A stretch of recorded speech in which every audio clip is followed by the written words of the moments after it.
Good morning students. बेटा आज मैं आप लोगों को आपकी बसंत भाग एक जो हिंदी की किताब है उसका थर्ड चैप्टर नादान दोस्त ये पढ़ाने जा रही हूँ।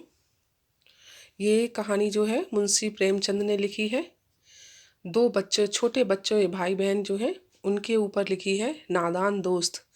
तो नादान माने जो जिनको समझ नहीं है अभी उनकी कहानी। ठीक है। केशव के घर कार्निस कार्निस के ऊपर एक चिड़िया ने अंडे दिए थे। केशव और उसकी बहन श्यामा दोनों बड़े ध्यान से चिड़िया को वहां आते जाते देखा करते। सवेरे दोनों आंखें मलते कार्निस के सामने पहुंच जाते। कार्निस कार्निस माने खिड़की के ऊपर एक छोटा सा बाहर की तरफ निकाल करके एक हिस्सा बनाया जाता है, जिसको छर्जी बोलते हैं। यानी कि जिससे कि पानी और धूप अंदर ना आए और वो खिड़की खराब ना हो। ठीक है। उसको कार्निस कहते हैं। तो उसी के ऊपर अब वहाँ क्योंकि स्पेस हो जाता है जब उसके बाहर की तरफ निकाल के वो छोटा सा एक हिस्सा बनाया जाता है तो वहाँ पर स्पेस रहता है। वहीं पर उन्होंने क्या किया, चिड़िया ने अंडे दे दिए। तो चिड़िया वहाँ आती थी, मतलब उनको नहीं पता था कि वहाँ अंडे हैं। वो चिड़िया को वहाँ हमेशा आते जाते देखते। सुबह ही सुबह जो ही उनकी आंखें खुलती आंखें मलते देख चले जाना। मीन्स आंखें जैसे ही उनकी वो नींद से जागते तो सीधे कार्निस के पास पहुंच जाते ये देखने के लिए कि यहाँ पर क्या है, क्योंकि वहाँ पर चिड़ा और चिड़िया दोनों वहाँ बैठे हुआ करते थे। उनको देखने में दोनों बच्चों को न मालूम क्या मज़ा मिलता। यानी वो उन बच्चों को ही देखते क्योंकि तब तक उन्हें कुछ पता नहीं था कि ऊपर क्या है। दूध और जलेबी की सुध भी न रहती थी। दूध जलेबी की सुध न रहना यानी सुबह सुबह जो खाने के लिए उन्हें कुछ भी दिया जाता था, कभी दूध कभी जलेबी या कुछ और ब्रेकफास्ट टाइप का, तो वो सुध न रहना मीन्स ध्यान न रहना, उन्हें वो भी ध्यान नहीं रहता था। दोनों के दिल में तरह तरह के सवाल उठते। अंडे कितने बड़े होंगे, किस रंग के होंगे, कितने होंगे, क्या खाते होंगे। यानी अब वो यही सोच रहे थे कि अंडे उन्होंने देखे तो थे नहीं अभी तक बिल्कुल भी, सिर्फ चिड़ियाओं को वहां आते जाते देखते थे वो। तो उनके मन में यही सवाल उठते रहते थे कि इन चिड़ियाओं ने जो अंडे दिए हैं यहाँ बार बार आती हैं, ये कितने बड़े होंगे, कितने अंडे होंगे, किस रंग के होंगे, और वो अंडे खाते भी क्या होंगे। तो ये उनमें से बच्चे किस तरह निकल आएंगे, बच्चों के पर कैसे होंगे, पर माने पंख, घोंसला कैसा है। लेकिन इन बातों का जवाब देने वाला कोई नहीं। न अम्मा के को घर के काम धंधों से फुर्सत थी, अम्मा मीन्स उनकी मम्मी को, और न ही बाबूजी को पढ़ने लिखने से, यानी उनके पिताजी जो थे वो अपने ऑफिस का काम करते होंगे पढ़ने लिखने का, तो उनको भी टाइम नहीं था। फुर्सत ना होना, टाइम ना मिलना। दोनों बच्चे आपस में ही सवाल जवाब करके अपने दिल को तसल्ली दे लिया करते थे, यानी एक दूसरे को समझा लेते थे। श्यामा कहती, क्यों भैया, बच्चे निकल कर फुर से उड़ जाएंगे। यानी वो छोटी थी और केशव बड़ा था, तो अपने बड़े भाई से वो पूछती थी कि क्या इसमें से निकल के तुरंत अंडे में से निकलेंगे और भाग जाएंगे, उड़ जाएंगे। फुर से उड़ जाना मीन्स निकल के चले जाएंगे। केशव विद्वानों जैसे गर्व से कहता। वो बड़ा था ना, इसलिए उसको लगता था मैं तो बहुत समझदार हूँ। नहीं री पगली, पहले पहले पर निकलेंगे, बगैर परों के बेचारे कैसे उड़ेंगे। पर माने पंख, यानी पहले तो अंडे से जब बच्चे निकलेंगे तो उनके पंख आएंगे, उसके बाद तो उड़ेंगे, वो बिना पंख के कैसे उड़ेंगे। श्यामा बच्चों को क्या खिलाएगी बेचारी। केशव इस पेचीदा सवाल का जवाब कुछ न दे सकता था। पेचीदा माने उलझा हुआ, क्योंकि वो खुद भी अभी इतना बड़ा नहीं था ना कि वो जवाब दे पाता कि वो चिड़िया क्या खिलाएगी। इस तरह 3-4 दिन गुजर गए। दोनों बच्चों की जिज्ञासा दिन ब दिन बढ़ती जाती। जिज्ञासा माने जानने की इच्छा उनके बारे में। अंडों को देखने के लिए भी अधीर हो उठते थे। अधीर हो उठना मैंने बेचैन हो जाना। उन्होंने अनुमान लगाया कि अब जरूर बच्चे निकल आए होंगे। बच्चों के चारे का सवाल अब उनके सामने आ खड़ा हुआ। चारे मीन्स खाने का, यानी वो क्या खाएंगे पिएंगे, क्योंकि वो दाना खाते हैं ना, तो वो कहाँ से खाएंगे। अब तो बच्चे, उनको यही लग रहा था 4 दिन हो गए हैं तो अब तो बच्चे निकल ही आए होंगे और भूखे होंगे बेचारे। चिड़िया बेचारी इतना दाना कहाँ पाएगी कि सारे बच्चों का पेट भरे। गरीब बच्चे भूख के मारे चू चू करके मर जाएंगे। यानी अब वो यही सोच रहे थे कि चिड़िया बेचारी जो इतनी छोटी सी है तो वो कहाँ से इतना सारा दाना लेकर आएगी इन बच्चों का पेट भरने के लिए। तो गरीब बच्चे माने जिनके पास दाना पानी नहीं है, इसलिए गरीब कहा गया है उन्हें। इस मुसीबत का अंदाजा करके दोनों घबरा उठे। दोनों ने फैसला किया कि कार्निस पर थोड़ा सा दाना रख दिया जाए। श्यामा खुश होकर बोली, तब तो चिड़िया को चारे के लिए कहीं उड़कर न जाना पड़ेगा ना। यानी अभी ये जो बार बार उड़ उड़ कर जाती है, इसको फिर जाना भी नहीं पड़ेगा क्योंकि हमने ही दाना रख दिया होगा। केशव, नहीं, तब क्यों जाएगी, तब क्यों जाएंगी, यानी दोनों चिड़ा और चिड़िया क्यों जाएंगी। मेल, चिड़ा मीन्स मेल और चिड़िया फीमेल चिड़िया। श्यामा, क्यों भैया, बच्चों को धूप न लगती होगी। केशव का ध्यान इस तकलीफ की तरफ न गया था। यानी श्यामा ने पूछा उन्हें धूप भी लगती होगी, तो केशव तो इस तरफ कभी उसने सोचा ही नहीं था। बोला, जरूर तकलीफ हो रही होगी, बेचारे प्यास के मारे तड़पते होंगे, ऊपर छाया भी तो कोई नहीं, यानी धूप है और छाया भी नहीं है उनके ऊपर तो कुछ। आखिर यही फैसला हुआ कि घोंसलों के ऊपर कपड़े की छत बना देनी चाहिए। पानी की प्याली और थोड़े से चावल रख देने का प्रस्ताव भी स्वीकृत हो गया। यानी दोनों बहन भाइयों ने आपस में यही निश्चय कर लिया कि हम पानी भी रख देंगे, उनको थोड़े से चावल रख देंगे और उन पर कपड़े से छाया भी करेंगे। दोनों बच्चे बड़े चाव से काम करने लगे। श्यामा माँ की आंख बचाकर मटके से चावल निकाल लाई। केशव ने पत्थर की प्याली का तेल चुपके से जमीन पर गिरा दिया और उसे खूब साफ करके गरम उसमें पानी भरा। यानी उसको अच्छे से पहले साफ किया प्याली को, क्योंकि उसमें तेल भरा हुआ था और जैसे आजकल कांच की होती है वैसे पत्थर की पहले हुआ करती थी। तो उसमें फिर साफ करके पानी डाल दिया। अब चांदनी के लिए कपड़ा कहाँ से आए, चांदनी माने उनके ऊपर छाया करने के लिए। फिर ऊपर बगैर छड़ियों के कपड़ा ठहरेगा कैसे और छड़ियाँ खड़ी होंगी कैसे। यानी अब वो यही सोचने लगा कि कैसे मैं इस कपड़े को लगाऊंगा, क्योंकि ऊपर छाया करने के लिए तो उस कपड़े को सहारा देने के लिए कुछ ना कुछ छड़ियाँ मीन्स कुछ ना कुछ तो लगाना पड़ेगा ना मुझे, लकड़ी की या तो किसी और चीज़ की। केशव बड़ी देर तक इसी उधेड़ बुन में रहा, यानी वो यही सोचता रहा, उधेड़ बुन में रहना, उस उलझन में रहना। आखिरकार उसने यह मुश्किल भी हल कर दी। श्यामा से बोला, जाकर कूड़ा फेंकने वाली टोकरी उठा लाओ। अम्मा जी को मत दिखाना, यानी कि चुपचाप से तुम जिससे मैं कूड़ा फेंकती अम्मा जी हमारी मम्मी वो टोकरी ही ले आओ। श्यामा, वह तो बीच से फटी हुई है, उसमें से धूप न जाएगी। केशव ने झुंझला कर कहा, झुंझला कर माने गुस्से से, तू टोकरी तो ला, मैं उसका सुराख बंद करने की कोई हिकमत निकालूंगा। सुराख माने छेद और हिकमत निकालना मीन्स उपाय, मैं कोई ना कोई उपाय करके उसका छेद बंद कर दूंगा। श्यामा दौड़कर टोकरी उठा लाई। केशव ने उसके सुराख में थोड़ा सा कागज ठूंस दिया। ठूंस देना मीन्स उसमें लगा देना, अच्छे से घुसेड़ के टाइट करके उसमें कागज को लगा देना। और तब टोकरी को एक टहनी की से टिकाकर बोला, ऐसे देख, ऐसे ही घोंसले पर उसकी आड़ कर दूंगा, तब कैसे धूप जाएगी। यानी उसने दिखा दिया कि मैं एक टहनी माने एक छोटी लकड़ी का जो डाली होती है वो छोटी सी लाई और उसने दिखा दी कि नीचे ही उसको दिखा दिया रख कर कि देख ऐसे ही मैं ऊपर भी इस लकड़ी के सहारे इस डलिया को रख दूंगा तो धूप अंदर नहीं जाएगी। श्यामा ने दिल में सोचा, भैया कितने चालाक हैं। यानी चालाक से मतलब यहाँ समझदार हैं, कि कितने समझदार हैं, देखो उन्होंने इसका हल भी ढूंढ लिया। गर्मी के दिन थे, बाबूजी दफ्तर गए हुए थे, अम्मा दोनों बच्चों को कमरे में सुलाकर खुद भी सो गई थी। लेकिन बच्चों की आंखों में नींद, आज नींद न कहाँ। अम्मा जी को बहलाने के लिए दोनों दम रोके आंखें बंद किए मौके का इंतजार कर रहे थे। दम रोके माने सांस बंद करके, बिल्कुल ऐसा दिखा रहे थे कि हम सो गए। जो ही मालूम हुआ कि अम्मा जी अच्छी तरह से सो गईं, दोनों चुपके से उठे और धीरे से दरवाजे की सिटकनी खोलकर बाहर निकल आए। सिटकनी माने कुंडी, अंदर से जो लगाते हैं ना, वही।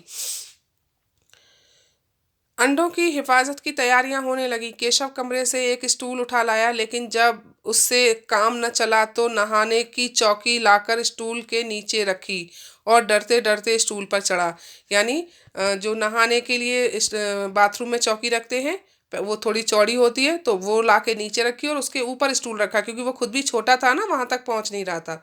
श्यामा दोनों हाथों से स्टूल पकड़े हुए थी। स्टूल चारों टांगे बराबर न होने के कारण जिस तरफ ज़्यादा दबाव पाता था जरा सा हिल जाता था। यानी जिस साइड को थोड़ा सा भी वेट हो जाता तो वो उसी साइड को झुक जाता था।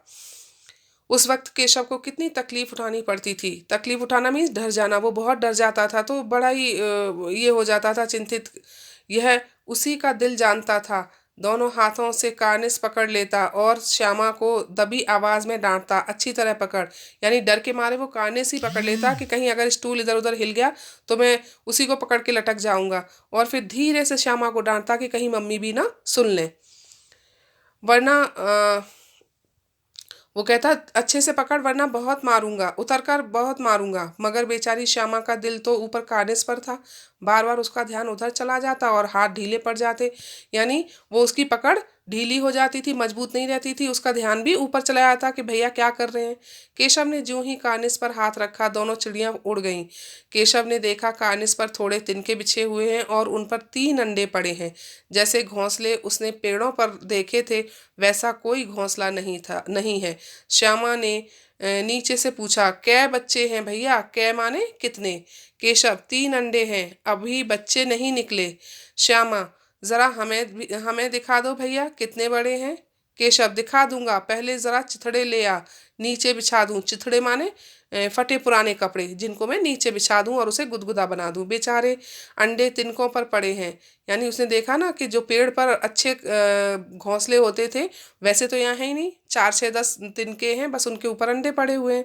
श्यामा दौड़कर अपनी पुरानी धोती फाड़कर एक टुकड़ा लाई। केशव ने झुककर पकड़ कपड़ा ले लिया, उसकी कई तरह तह करके उसने एक गद्दी बनाई। तह माने उसके फोल्ड करना, घड़ी करना उसको, और उसे तिनकों पर बिछाकर 3 अंडे धीरे से उस पर रख दिए। श्यामा ने फिर कहा, हमको भी दिखा दो भैया। केशव, दिखा दूंगा, पहले जरा वह टोकरी तो दे दो, ऊपर छाया कर दूं। श्यामा ने टोकरी नीचे से थमा दी और बोली, अब तुम उतर आओ, मैं भी देख लूं।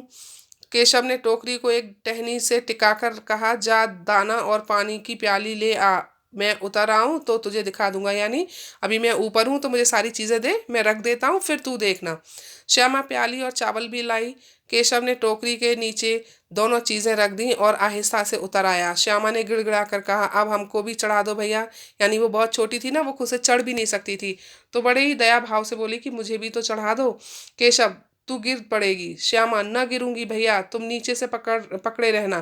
केशव, न भैया, कहीं तू गिरा पड़ी और तो अम्मा जी मेरी चटनी ही कर डालेंगी। यानी वो बहुत छोटी थी, तो पहले तो उससे काम करवाने के लिए वो झूठ उसको दिलासा देता रहा कि मैं दिखाऊंगा दिखाऊंगा। लेकिन अब वो खुद भी डर रहा था ना कि वो गिरा गई और कहीं चोट लग गई तो चटनी कर डालेंगी, मैंने बहुत मारेंगी। कहेंगी तूने ही चढ़ाया था, क्या करेगी देखकर। अब अंडे बड़े आराम से हैं, जब बच्चे निकलेंगे तो उनको पालेंगे। यानी अब उसने तो देख लिया था, उसे तो अपना तसल्ली हो गई, तो वो उसको भी कह रहा है कि तूने क्या करना है देख के, बच्चे बड़े हो जाएंगे, हम पाल देंगे उनको, फिर तू देखना खिलाना। दोनों चिड़िया बार बार कानिस पर आती थीं और बगैर बैठे ही उड़ जाती थीं। केशव ने सोचा, हम लोगों के डर से नहीं बैठती। स्टूल उठाकर कमरे में रखाया, चौकी जहाँ की थी वहीं रख दी। यानी उसको लग रहा था चिड़िया दोनों आ रही हैं जा रही हैं, हमारे डर से बैठ नहीं रही, तो वो वापस चीज़ों को रख के अंदर उन्होंने जाने के लिए निश्चय कर लिया। श्यामा ने आंखों में आंसू भरकर कहा, तुमने मुझे नहीं दिखाया, मैं अम्मा जी से कह दूंगी। केशव, अम्मा जी से कहेगी तो बहुत मारूंगा, कहे देता हूँ। श्यामा, तो तुमने मुझे दिखाया क्यों नहीं? केशव, और गिर पड़ती तो 4 सर न हो जाते। यानी अगर तू गिर जाती, 4 सर होना माने चोट लग जाना, सिर में बहुत सारी चोट भी लग सकती थी, सिर फट सकता था। श्यामा, हो जाते माने हो जाते तो हो जाते, देख लेना, मैं कह दूंगी। इतने में कोठरी का दरवाजा खुला और माँ ने धूप से आंखों को बचाते हुए कहा, तुम दोनों बाहर कब निकल आए? यानी वो रूम में थी ना, तो अंधेरे से एकदम उजाले में धूप में आई, तो उन्होंने उनको देखा। मैंने कहा न था कि दोपहर को न निकलना। किसने किवाड़ खोला? किवाड़ माने दरवाजा, किसने दरवाजा खोला और कैसे बाहर आए? किवाड़ केशव ने खोला था, लेकिन श्यामा ने माँ से यह बात नहीं कही। उसे डर लगा कि भैया पिट जाएंगे। केशव दिल में कांप रहा था कि कहीं श्यामा कह न दे। अंडे न दिखाए थे, इससे अब उसको श्यामा पर विश्वास न था। श्यामा सिर्फ मोहब्बत के मारे चुप थी या इस कसूर में हिस्सेदार होने की वजह से, इसका फैसला नहीं किया जा सकता। शायद दोनों ही बातें थीं। यानी वो केशव सोच रहा था, श्यामा तो अभी बस मम्मी को कह देगी, मेरी शिकायत कर देगी और मैं पिटूंगा। लेकिन श्यामा ने कुछ भी नहीं बताया, तो वो सोच रहा था कि क्यों नहीं बताया, मुझे समझ नहीं आ रहा है। या तो वो मेरे साथ मैंने जो काम किया है इसमें वो भी हिस्सेदार थी, उसका भी कसूर था, गलती थी, तो शायद इसलिए नहीं बता रही है, या तो वो मुझसे बहुत प्रेम करती है। माँ ने दोनों को डांट डपट कर फिर कमरे में बंद कर दिया और आप धीरे धीरे उन्हें पंखा झलने लगी। आप माने खुद। और पंखा झलने लगना मीन्स ये बहुत पहले की कहानी है ना, तो उस समय तो फैन नहीं होते थे, पंखे बिजली वाले नहीं होते थे, तो हाथ का पंखा उन पर करने लगी। झलना मीन्स करना। अभी सिर्फ 2 बजे थे, 12 बजे लू चल रही, सॉरी, बाहर तेज लू चल रही थी। अब दोनों बच्चों को नींद आ गई थी, यानी बाहर लू चलना मीन्स गर्म हवा, बहुत तेज गर्म हवाएं चल रही थी। 4 बजे यकायक श्यामा की नींद खुली। यकायक मीन्स अचानक। किवाड़ खुले हुए थे। वह दौड़ी हुई कार्निस के पास आई और ऊपर की तरफ ताकने लगी। टोकरी का पता न था। संयोग से उसकी नजर नीचे गई और वह, संयोग माने, संयोग से उसकी नजर नीचे गई और वह उल्टे पांव दौड़ती हुई कमरे में जाकर जोर से बोली। माने संयोग से मीन्स अचानक से ही नीचे ही चली गई। उसी टाइम ऐसा संयोग बना कि वो नीचे नजर गई। तो उसने देखा कि कमरे में जाकर बोली, भैया अंडे तो नीचे पड़े हैं, बच्चे उड़ गए। यानी उसको लगा कि अंडे फूट गए हैं, तो इसका मतलब इनमें से बच्चे निकले और उड़ गए, तो मैं तो देख भी नहीं पाई इनको। तो केशव घबरा कर उठा और दौड़ा हुआ बाहर आया तो क्या देखता है कि 3 अंडे नीचे टूटे पड़े हैं और उनसे कोई चूने की सी चीज बाहर निकल आई है।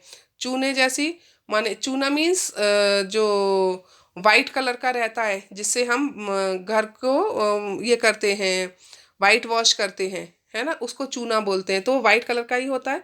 उसी के जैसा गीला मीन्स वहां पे पूरा नीचे फैला हुआ था। तो वो ही देख करके उसने जब देखा कि ये चीज बाहर निकल रही है, वो थोड़ा सा बड़ा था, तो उसको समझ नहीं आ रहा था कि ये क्या है। पानी की प्याली भी एक तरफ टूटी पड़ी थी और उसने दूसरी साइड देखा कि पानी की जो प्याली मैंने रखी है वो भी टूटी हुई है ऊपर से, क्योंकि उन्होंने गिराई है। उसके चेहरे का रंग उड़ गया। सहमी हुई आंखों से जमीन की तरफ देखने लगा। सहमी हुई माने डरी हुई। श्यामा ने पूछा, बच्चे कहाँ उड़ गए भैया? केशव ने करुण स्वर में कहा, अंडे तो फूट गए। करुण माने बहुत ही क्या बोलना चाहिए, दया से, मीन्स उसको बहुत दुख हो रहा था। करुण माने यहाँ दुख भरी आवाज में कहा, ठीक है ना, दया नहीं होगा, यहाँ दुख होगा। करुणा मीन्स दया और करुण माने दुख। श्यामा, श्यामा, और बच्चे कहाँ गए? यानी श्यामा ने पूछा, बच्चे कहाँ चले गए? केशव, तेरे सर में, यानी गुस्से से बोला कि उसको गुस्सा आ रहा था ना और दुख भी हो रहा था, तो उसे समझ नहीं आया। उसने गुस्से से कह दिया तेरे सर में गए, यानी वो बार बार कह रहा है अंडे फूट गए हैं, बच्चे कहाँ निकले हैं अभी उसकी, लेकिन समझ में नहीं आ रहा था। देखती नहीं है अंडों में से उजला उजला पानी निकल आया है। उजला उजला मीन्स वही वाइट कलर जैसा, साफ सफेद रंग का। वही तो 2-4 दिनों में बच्चे बन जाते, यानी 2-4 दिन के बाद। अभी भी उसको भी ये पता नहीं है कि 2-4 दिन में जल्दी से बच्चे बन जाएंगे। बच्चे तो थोड़ा सा टाइम लेते हैं बनने में, अंडे से निकल के बाहर आने में। तो बोले यही बच्चे बनते हैं जो पानी निकल के बाहर दिखाई दे रहा है ना तुझे, यही बच्चे बनते। माँ ने सोटी हाथ में लिए हुए पूछा। सोटी माने डंडी, एक डंडा। तुम दोनों वहां धूप में क्या कर रहे हो? श्यामा ने कहा, अम्मा जी चिड़िया के अंडे टूटे पड़े हैं। माँ ने आकर टूटे हुए अंडों को देखा और गुस्से से बोली, तुम लोगों ने अंडों को छुआ होगा। अब तो श्यामा को भैया पर जरा भी तरस न आया। उसी ने शायद अंडों को इस तरह रख दिया कि वह नीचे गिर गए। यानी श्यामा छोटी थी, उसको लगा कि भैया ने ही सही तरीके से अंडे नहीं रखे, जिसकी वजह से वो नीचे गिर गए। तो इसलिए अब उसने उस पर कोई तरस दया नहीं खाई। इसकी उसको उसे सजा मिलनी ही चाहिए। उसने सोचा इसकी सजा ही दे मिलनी ही चाहिए मम्मी से। इसको बोली, इन्होंने अंडों को छेड़ा था अम्मा जी? माँ ने केशव से पूछा। क्यों रे? केशव भीगी बिल्ली बना खड़ा रहा। भीगी बिल्ली बने खड़े ना मीन्स डर कर चुपचाप खड़े ना, मुंह से कुछ नहीं बोला। माँ, तू वहां पहुंचा कैसे? श्यामा, चौकी पर स्टूल रखकर चढ़े अम्मा जी। अब श्यामा फटाफट सारी बातें बोल रही थी, क्योंकि उसको लग रहा था भैया की वजह से ही सब कुछ हुआ है।